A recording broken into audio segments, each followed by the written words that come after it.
m'entendez? Oui. Enki Bilal entre Dieu, chaos et transcendance. Finalement, j'ai rajouté un petit mot parce que ça complétait les choses. Nous sommes rassemblés ici pour examiner des questions de Dieu caché. Alors, à l'évidence, à propos d'Enki Bilal, les dieux ne sont pas cachés. Parce que je vais vous parler de la trilogie Nicopole, et ça commence avec une pyramide et des dieux égyptiens. Donc les dieux ne sont absolument pas cachés, mais il y a aussi du caché, et un sens du mystère, un sens de la transcendance qu'on peut trouver en particulier dès ce premier ouvrage vraiment en solo, La foire aux immortels, qui sera suivi de La femme piège et du froid équateur, qu'on appelle la trilogie Nicopole. Mais Enki Bilal est un peu gêné avec le terme trilogie. Je pense qu'on pourrait autant dire triptyque que trilogie, parce que l'aspect pictural est aussi important que l'aspect narratif. Ce que je vais vous proposer, c'est un parcours en 4 stations. Mais d'abord, cette petite citation, pour vous montrer un peu l'aspect des mystères. Dans un livre d'entretien, voilà comment Enki Bilal, quand on le pousse un peu sur des questions auxquelles il n'a pas envie de répondre, il dit, mais écoutez, je ne vous donnerai pas de réponse, il faut que vous viviez avec cette question. C'est pas question-réponse, c'est réponse-question. Un parcours donc en 4 stations que je vais faire avec mes outils, donc des outils de philosophe, inspirés de philosophie du corps, de philosophie de l'imaginaire et puis de philosophie générale finalement. 4 stations de transit. La première concernera la religion. La deuxième, les questions de panthéon, en particulier celui des dieux égyptiens. La troisième, une question de transcendance. Et la quatrième, si j'ai le temps, des histoires de chaos, de cosmos. Voilà. Alors, première station. Voilà, peut-être pas au tout début, mais on a l'arrivée du héros ou anti-héros Alcide Nicopole. Il y a un aspect farce, en fait, chez Enki Bilal, surtout quand il est question de religion. C'est un aspect farce, mais aussi un peu grinçant, parce que il est né quand même à Belgrade, à une époque où le conflit des Balkans n'était pas encore réactivé comme on l'a vécu, mais où les choses ne se passaient pas parfaitement bien. De façon latente, on voyait bien que les communautés vivaient ensemble, étaient très similaires, mais en même temps, le feu couvait. Donc les questions de religion sont tournées un peu en farce, mais derrière, c'est un peu plus compliqué. Plus le contexte de guerre froide, qui est quand même bien marqué. Donc, un aspect farce, un aspect gag. Voilà une des images de la foire aux immortels, qui concerne la bénédiction du dictateur Jean-Ferdinand Choublan par son frère, sa sainteté, le pape Théodule Ier. Vous remarquerez que c'est une façon ici de montrer la mise en scène du spectacle. La religion est une mise en scène, un spectacle. Et donc, un décalage profond avec, entre d'un côté, des propos édifiants, et puis de l'autre, le cynisme manipulateur d'un régime. L'art du spectacle est même rehaussé par la présence d'extraterrestres, sous forme d'angelots, de potés. Par la suite, voulant toujours mieux faire, Théodule Ier, qui est à la fois un peu pris par son rôle, mais qui en même temps pète un peu les plombs, souhaite marquer la cérémonie de candidature de son frère à sa réélection en scénarisant un miracle. Et lorsqu'il prononce « Élevons-nous », un dispositif caché le fait effectivement entrer en lévitation. Les angelots extraterrestres, à ce moment-là, qui font partie du décor, se permettent discrètement d'appuyer sur le bouton d'activation du dispositif et donc de le désactiver, faisant choir le Saint-Père, transformant le miracle en mirage. Les angelots eux-mêmes relèvent d'un autre gag, d'ailleurs. Voilà. Loin d'être dépourvus de sexe, ils se reproduisent, ils prolifèrent, et ils montrent à tous leurs organes génitaux, leur ventre rond, les angelopes enceintes. La religion, donc, atteint ici le niveau zéro du spirituel, assimilant le credo théologique à la propagande fasciste, aplatissant l'élévation des esprits en une manutention des corps. La chute, c'est la revanche des effets spéciaux. C'est le dispositif de lévitation qui se révèle à tous, mais aussi c'est la revanche des figurants, les angelots qui se mettent à décider de leur propre rôle. Et la religion fait cloche.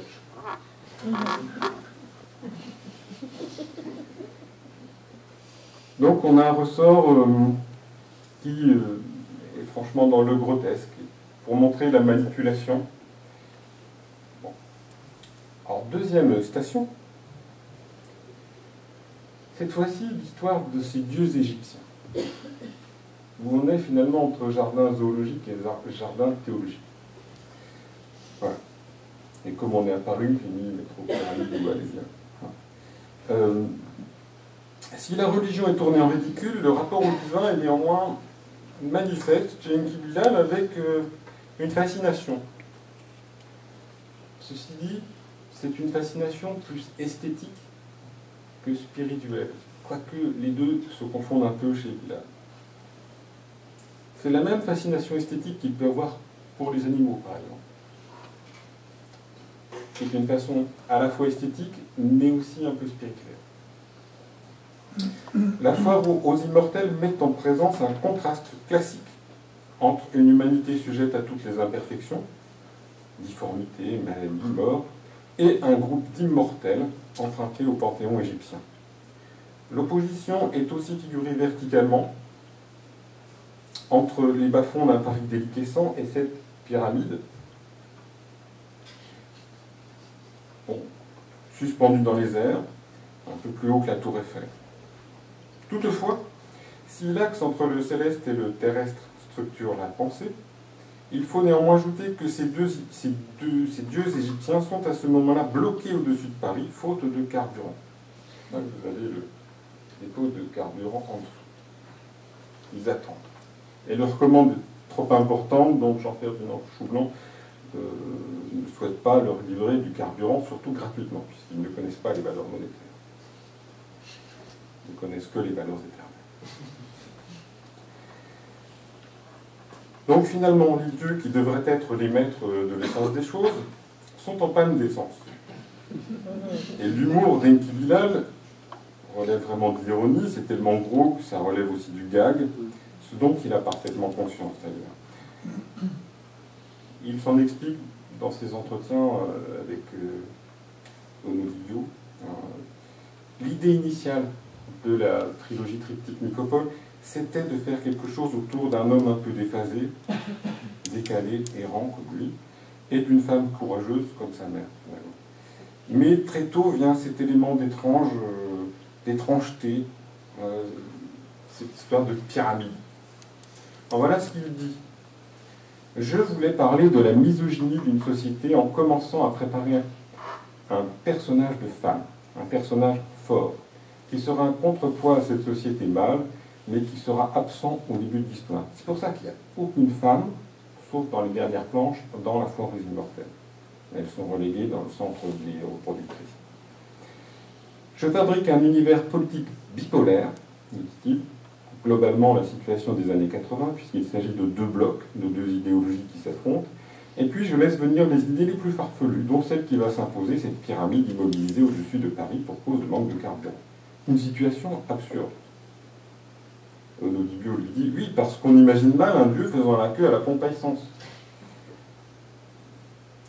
Enki Bilal poursuit, ça aurait pu aller jusque-là. Je me suis simplement endormi un soir avec cette idée grotesque, et le lendemain, je me suis réveillé avec elle. Dans mon esprit, ça tenait la route. Voilà, ça c'est dans Ciel d'orage. Ainsi, la religion était une mascarade. Et ces dieux ne sont pas indemnes non plus de grotesque et d'ambiguïté. Les voilà rassemblés aussi. D'un côté, leurs formes sont archétypiques, presque hiéromorphiques. De l'autre, les premiers dessins les montrent jouant au Monopoly, jeu qui leur a été offert par Jean-Ferdinand Choublan pour leur apprendre à user des valeurs monétaires et pas seulement des valeurs éternelles. Jeu qu'ils brûleront, l'estimant vulgaire.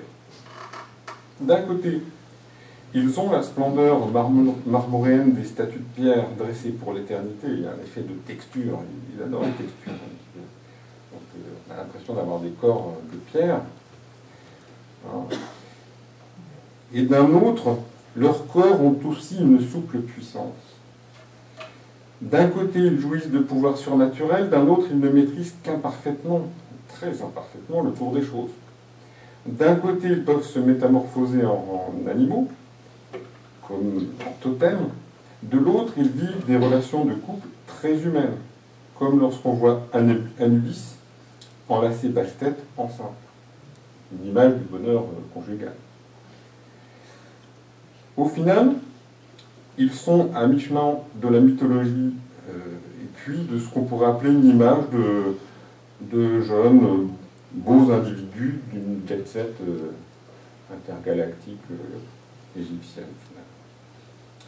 Seul Horus, finalement, dans son orgueil et même dans son ivresse de vengeance, de puissance, a une stature qui paraît vraiment divine. C'est un tireur de ficelle. C'est aussi une figure du dieu de colère, du Deus Irae, dieu de la foudre et de la lumière. Regardez un peu cette image-là. Elle est empruntée, il adore les peintres du corps comme Delacroix, comme Bacon, comme Goya. Je vous ai mis deux images de Goya où on voit une espèce de regard fou de Chronos, plus ce corps puissant du colosse, etc. Il emprunte à ce type de peinture. Donc, on a cette figure d'Horus qui est le mâle sur mâle, qui est aussi un maître créateur d'ordre et de désordre, assumant son hubris divine. Toutes les religions posent à leur source un chaos que le divin organise en cosmos, ainsi qu'une divinité qui instaure une séparation axiologique entre le divin, l'humain et l'animal. Et à cet égard, les trois volets de la trilogie Nicopole, la foire aux immortels, la femme piège et froid équateur, troublent cette organisation cosmique tout en jouant de ses codes. On est entre jardin zoologique et jardin théologique. La liaison entre Dieu et animaux, bien entendu, est particulièrement visible dans la foire aux immortels, etc. On voit ces dieux à tête animale, Horus à tête de faucon, etc.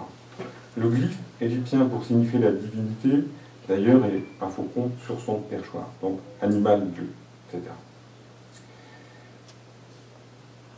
Ces dieux sont en fait autant des symboles, des caractères que des animaux ou que des personnages.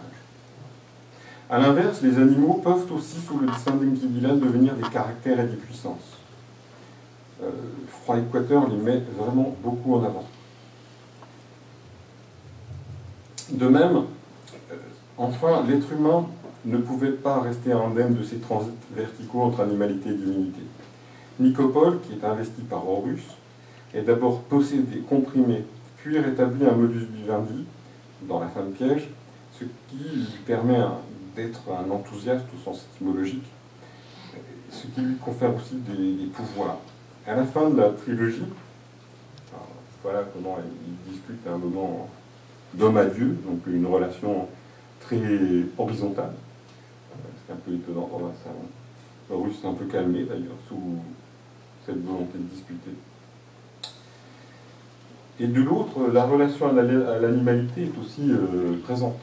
On voit une espèce de dialogue par motifs picturaux interposés entre cet homme à veste de peau de girafe et puis ces espèces de panthères à rayures vertes. Vous voyez, et ce qui fait la veste n'est pas loin aussi d'être une caractéristique d'identité, etc. Un trouble des identités. On a donc un flottement à la fois sur l'axe vertical et sur l'axe horizontal. L'axe vertical du céleste terrestre et l'axe horizontal de l'aventure, de l'histoire. Et donc, ce flottement pourrait atténuer tout cela, sauf que il renforce finalement l'aspect transcendant ou transcendantal de la narration. Le pivot des récits est en fait caché, me semble-t-il plus abstrait, tournant autour de l'immortalité, de la mort, de la naissance, ce qui apparaît fortement dans La Femme piège. Voilà. Donc je passe à ma deuxième station, autour de la mort, de l'immortalité, de la transcendance. Des trois volets de la trilogie, il est tentant de penser que La Femme piège est un peu décalée, comme une sorte d'hymne à la beauté féminine.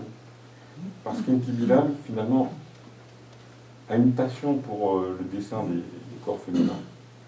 Je vais vous en montrer quelques-uns.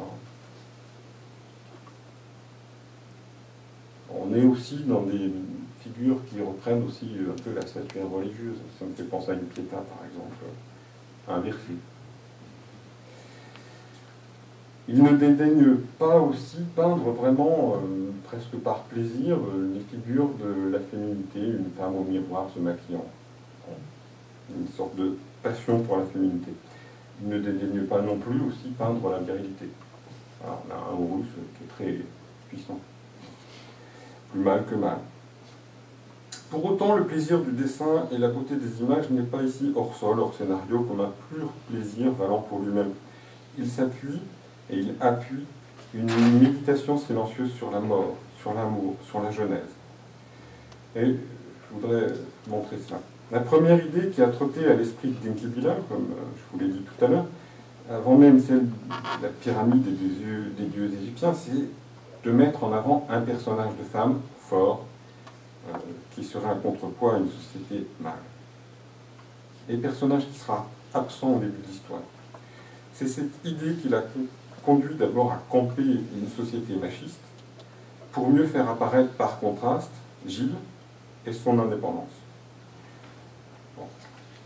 La pyramide n'est venue qu'après comme un gag burlesque, un espèce de défi. La Femme piège n'est pas vraiment un hymne à la femme, c'est plutôt un album de la narration d'un parcours de femme jalonné d'événements traumatiques, de mort. Et Enki Bilal reconnaît le lien avec sa propre histoire familiale. Les souvenirs de sa mère se débrouillant pour faire vivre sa famille alors que son père est absent, est parti à Paris, alors qu'ils étaient restés à Belgrade. La Femme piège s'ouvre sur un premier mort, celui du compagnon de Gilles Bioscotte. John, un alphératien qui ne peut survivre à l'atmosphère terrestre qu'en s'en protégeant. Le visage de John restera toujours invisible, caché derrière un masque noir. Jill, venu sur place, verra John mort, passé dans une cabine téléphonique où il a été exécuté. Son masque noir est maculé de son sang blanc d'alphératien. Plus tard, on comprendra pourtant que John, apparemment bien mort, s'est régénéré. On le voit veiller furtivement sur Jill, il la suit aussi à Berlin, il survit à d'autres coups de feu, et il finit par intervenir en sauveur à la fin de La Femme piège, laissant à la fois Nicopole et Horus médusés. Alors voilà cette image. Et là, Nicopole voit John apparaître, et là, on parle d'apparition. Et Horus, il ne dit rien. Comme si John était franchement un cran au-dessus. John, c'est la figure de la transcendance, c'est la figure du passeur. C'est la figure aussi d'une forme d'amour et d'une forme de passeur de singularité. Donc il aide Jill à consommer les pilules dans la bonne posologie, et il l'embrasse et puis il repart. Voilà. C'est une figure de l'immortalité de l'amour, finalement, John. Immortel, il survit et se régénère, meurt et revit par résurrection. Amour, il embrasse tendrement Jill, tout en la laissant poursuivre son aventure avec l'homme-dieu Nicopole Horus. Amour encore, Jill se souvient du cri de John lorsqu'il faisait l'amour, le même cri qu'il pouvait avoir en se blessant à la lumière. L'amour, à l'image de John, reste pudique et caché, au-delà des mots, au-delà du figurable, sans visage. Sa résurrection aussi était d'ailleurs irreprésentable, puisque c'est la seule image qu'on ait, noyée dans le brumeux d'un enregistrement de mauvaise qualité. D'autres morts jalonnent La Femme piège, celle des carnages d'Horus, ivre de colère. Celles aussi, ce sont des morts fictifs, des amants imaginaires ou violeurs de Jill, qu'elle pense avoir tué avec l'antenne de son scriptwalker. Ce sont des morts brutales, des morts de violence, des morts de viol. Toute la trajectoire de ce volet va d'ailleurs de la mort et du viol jusqu'à la vie et l'amour. Les dernières planches sont celles d'un voyage touristique et puis d'un voyage de noces. Alors là, vous avez Horus, un touriste en short. Il visite les pyramides. Bon. Voilà. Un voyage de noces aussi. Bon, c'est une image en plus sur laquelle Enki Bilal revient dans les entretiens. Il dit mais arrêtez de me dire que mes femmes sont froides et que c'est triste, etc. Regardez, la dernière image de la femme pièce, c'est embrasse-moi.